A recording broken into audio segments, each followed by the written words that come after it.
Let's see your face, Mandalorian. Wait a second, the Mandalorian never takes his helmet off? But the Mandos in Clone Wars and Rebels did it all the time, so what's the difference?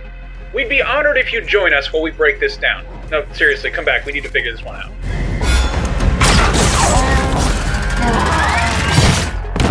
I can bring you in warm, or I can bring you in cold. There's just something about Mandalorian armor that commands respect, and now thanks to the ever-expanding universe that is the Star Wars canon, we know more about the Mandalorians and their armor than ever. But there's a weird discrepancy we need to clear up. Some Mandalorians make a really big deal about not taking off their helmets, while others do it all the time. They seem to contradict each other, but we think there's a reason out there, somewhere, beyond the Outer Rim. So join us on our quest, and let's find the truth. Mandalorian isn't a race. It's a creed. The Mandalorian does a pretty thorough job explaining why Din Djarin never shows anyone his face. Just like his weapons, it's all part of his religion. After getting his bell rung by Moff Gideon in the final shootout on Navarro, Mando tells IG-11, "Try it and I'll kill you. It is forbidden. No living thing has seen me without my helmet since I swore the creed." Now, Din Djarin wasn't born on Mandalore, but he was taken in by its people. The sign of the Death Watch.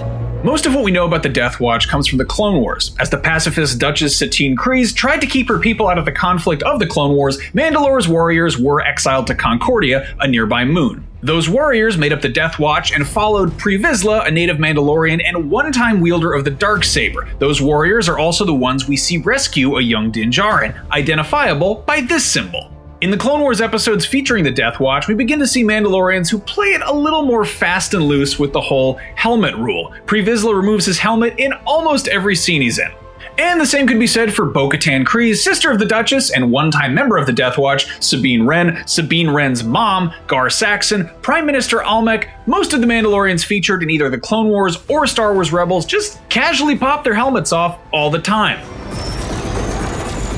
When you examine the canon, the difference between the Mandalorians is pretty clear. Religious Mandalorians, like Din Djarin, prove their devotion to the Creed by never ever removing their helmets, and native Mandalorians are the ones you see a little more loosey-goosey about the whole thing. And that's not to say that native Mandalorians can't also keep the Creed. With Katie Sackhoff rumored to play Bo-Katan Kryze, we may see another helmetless Mando on the show soon enough to give us a better explanation. And look, we're not forgetting Jango Fett. According to the Clone Wars, Jango wasn't Mandalorian at all, he was just a bounty hunter who acquired the armor. Because of this, he's really not worth much this conversation. He's worth a lot to me. Okay, whatever, but if Jango was a Mandalorian, that means that Boba Fett, his unaltered clone, wasn't either, because that's how clones work, right, Boba? Yep.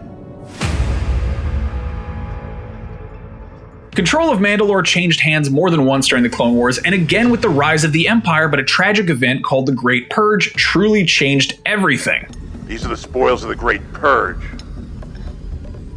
The reason that we live hidden like sand rats. Taking place sometime after the Battle of Yavin and before the events of The Mandalorian, the Great Purge was an event that seems to have culled the number of Mandalorians in the galaxy to a precious few. The efforts of the Imperial warlord Moff Gideon during the Great Purge seems to have wiped much of Mandalorian culture from the galaxy. We still don't know much about the Great Purge beyond what's been mentioned in the show, but when The Mandalorian comes back for Season 2, there's a very good chance we'll get some more information about it, what happened during the Great Purge, and how Moff Gideon wound up in possession of that awesome Darksaber.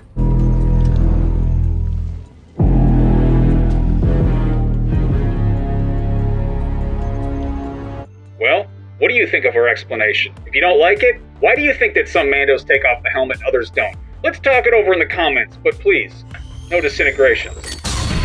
Anyway, for more on Star Wars, check out why Obi-Wan Kenobi is the greatest Jedi of all time, and don't forget to follow and subscribe to IGN wherever you like to watch, and in the words of Boba Fett, he never takes off the helmet.